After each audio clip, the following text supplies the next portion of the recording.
என்னங்க கரகாட்டம் பார்த்தீங்களா? இப்போ 90s ஸ்டால் பாருங்கள். இதெல்லாம் எங்கே நடக்குது? பொங்கல் செலிப்ரேஷன் பரிபிரத்து ஸ்கூல், லிட்டில் பெரி மாண்டிசரி ஸ்கூல், ப்ளே ஸ்கூல் தாங்க. இங்கே பாருங்கள், இந்த பப்பரமட்டையில் வந்து நூல் கட்டி இருக்கும் போதெல்லாம் எனக்கு வந்து அந்த காலத்து நினைவுகள்லாம் வந்துடுச்சு. அப்புறம் இலந்த பழம், அப்புறம் என்ன சொல்கிறது, கமரக்கட்டு, இந்த மாதிரிலாம் வாங்கி வச்சுருந்தாங்க. ஐயோ சான்ஸே இல்லைங்க. பொங்கல் செலிப்ரேஷன் இது மட்டும் இல்லைங்க, அந்த ஸ்டால் வந்து நம்ம மலரும் நினைவுகளை எடுத்துகிட்டு வந்தது இல்லாமல் இங்கே பாருங்கள் டயர் ரேஸ், இதெல்லாம் வந்து நம்ம ஊருக்கெலாம் போகும்போதெல்லாம் விளையாடி இருக்கோம். பம்பரத்தை பார்த்தோன்னே எங்கள் வீட்டுக்கார் பாருங்கள் எடுத்து விட ஆரம்பிச்சிட்டார். அவரும் சின்ன குழந்தையாக மாறிட்டார். ஆமாங்க, இந்த மாதிரி ஒரு பொங்கல் செலிப்ரேஷன் எங்குமே பார்த்தது இல்லைங்க. ஒரு மாண்டிசரி ப்ளே ஸ்கூலில் இப்படி எல்லா அரேஞ்ச்மெண்ட்டும் எதுவுமே இல்லை அப்படின்னு இல்லை. இங்கே பாருங்கள், நொண்டி, அஞ்சாங்கல், ஏழாங்கல், சோழி விளையாட்டு, அப்புறம் ரங்கோலி, அப்புறம் பாட்லாக் லஞ்சுன்னு சொல்லிட்டு எல்லாருமே வந்து ஒரு லஞ்சு, சுண்டல், சக்கரை பொங்கல் எடுத்துகிட்டு வந்தாங்க. அது இல்லாமல் நான் வந்து பட்டர் மில்க் மோர் ரெடி பண்ணி எடுத்துகிட்டு போயிருந்தேன், அதை ஷேர் பண்ணோம்.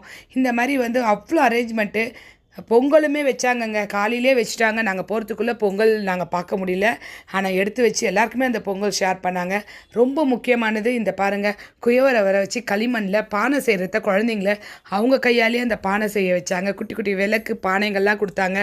வீட்டுக்கே அந்த பானைகள்லாம் எடுத்துகிட்டு வந்து வச்சுருக்கோம். அவ்வளோ ஹாப்பி குழந்தைங்க.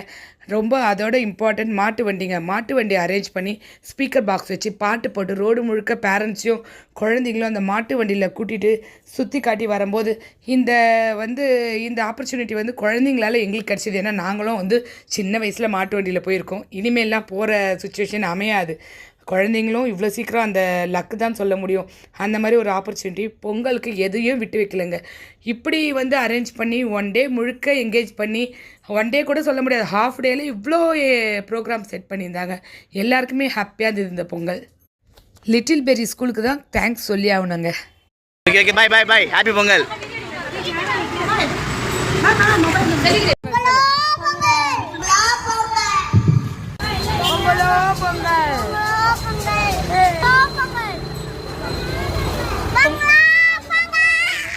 மாட்டு பொங்கல்.